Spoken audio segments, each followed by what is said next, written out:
Praise the lord. యేసు ప్రభువు యొక్క పునరుద్ధాన ఆశీర్వాదము నీకు తోడై ఉండునుగాక. ఆమెన్.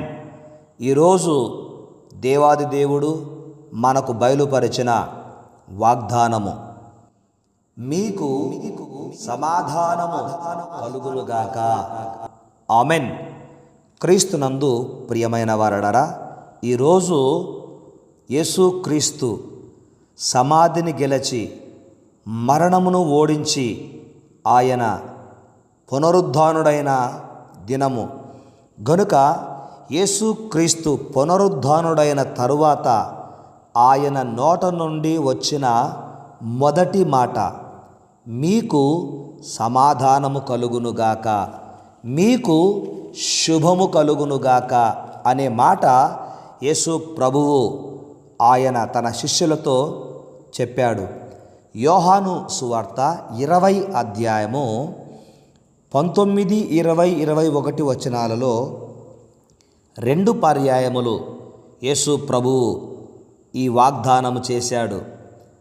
శిష్యులు సాయంకాలము వేళ ఆదివారమున యూదులకు భయపడి వారు కూడి ఉన్న ఆ గదిలో ఉండగా యేసు పునరుద్ధానుడైన తరువాత వారి మధ్యలో నిలిచి పలికిన మొదటి మాట, మీకు సమాధానము కలుగునుగాక అని చెప్పి వారికి తనను తాను పరిచయం చేసుకున్నాడు.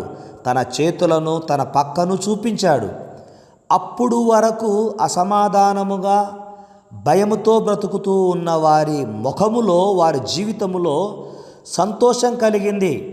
20 వచనములో ఆయన అలాగు చెప్పి వారికి తన చేతులను పక్కను చూపగా శిష్యులు ప్రభువును చూచి సంతోషించిరి. ఆమెన్.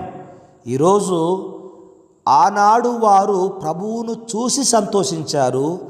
ఈనాడు ప్రభువును చూడకుండానే నీ విశ్వాసమును బట్టి ప్రభువును చూచుచున్నానన్న అనుభవముతో నీవు సంతోషించుచున్నావు గనక నీ సంతోషము సదాకాలము నీకు తోడై ఉండాలని యేసు ప్రభువు ఈ యొక్క శుభ వాగ్దానము నీకు బయలుపరిచాడు.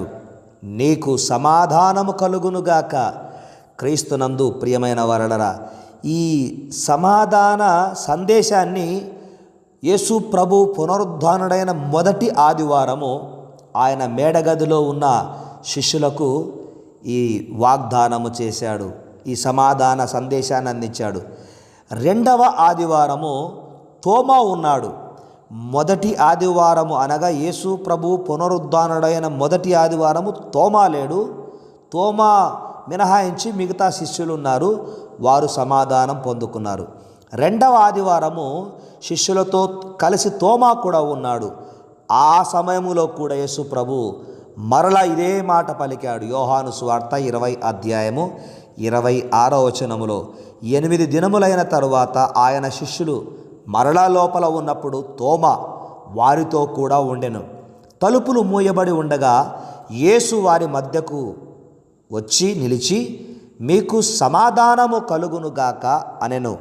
ప్రభువునందు ప్రియమైన వారలారా, నీవు ఎక్కడ ఉన్నా యేసు ప్రభు కలుగ చేసే సమాధానము నీకు సదా తోడై ఉంటుంది అన్నది జ్ఞాపకం చేసుకోవాలి. యేసు ప్రభు సమాధానమునకు కారకుడైన సమాధానకర్త. ప్రభువునందు అత్యంత ప్రియమైన వారలారా, యేసు ప్రభువు ఆయన పునరుద్ధానుడైన తరువాత ఆయన ద్వారా మనము గ్రహించవలసిన 3 విషయాలు. 1 శుభము, మీకు శుభము కలుగులుగాక అన్నాడు. 2వదిగా అభయము, భయపడకండి అన్నాడు. వారు భయపడుతూ బ్రతుకుతూ ఉన్నారు. అనేక పర్యాయాలు నీ జీవితంలో కూడా నిన్ను భయపెట్టే సంఘటనలు నీకు ఎదురై ఉండవచ్చు. యేసు ప్రభు పునరుద్ధానుడైనాడు. ఆయన మరణమును జయించాడు. యేసు ప్రభువును నీ దేవునిగా, రక్షకునిగా నీవు అంగీకరించావు గనక ఆయన చెప్పే 2వ మాట, భయపడకు. ఇది అభయము. 1 శుభము, నీ జీవితములో శుభకార్యములు దేవుడు జరిగిస్తాడు. 2వది అభయము, నిన్ను భయపడకుండా, నీవు భయపడకుండా ఈ లోకములో నిన్ను ముందుకు నడిపిస్తాడు. 3వది ఆజ్ఞ. ఏంటి ఆజ్ఞ? మీరు వెళ్ళండి, సర్వలోకమునకు వెళ్ళి సర్వ సృష్టికి సువార్తను ప్రకటించండి అని ఆయన ఆజ్ఞ ఇచ్చాడు. ఈరోజు నువ్వు సర్వలోకానికి వెళ్ళి సర్వ సృష్టికి సువార్త ప్రకటించవలసిన అవసరం లేదు. కానీ నీకున్న విధి విధానాలను బట్టి, ఉద్యోగ విషయాలను బట్టి సువార్తను అందించే వారికి, సంఘములో కాపరులకు నీవు చేయవలసినటువంటి చేస్తూ చేయుతనిస్తున్న కారణం చేత దేవుని ఆజ్ఞను, ఆ పునరుద్ధానుడైన యేసయ్య ఆజ్ఞను పాటిస్తూ ఉన్నావు గనక దేవుడు నిన్ను దీవిస్తాడు. గనుక ఈ దినము నీకు ఇచ్చిన పునరుద్ధాన సందేశము, వాగ్దానము, మీకు సమాధానము కలుగునుగాక. ఆమెన్. ఇట్టి సమాధానము ప్రభువు రాకడ పర్యంతము వరకు నీ జీవితకాలమంతయు నీకు సదా తోడై ఉండునుగాక. ఆమెన్. ప్రార్థిద్దాం.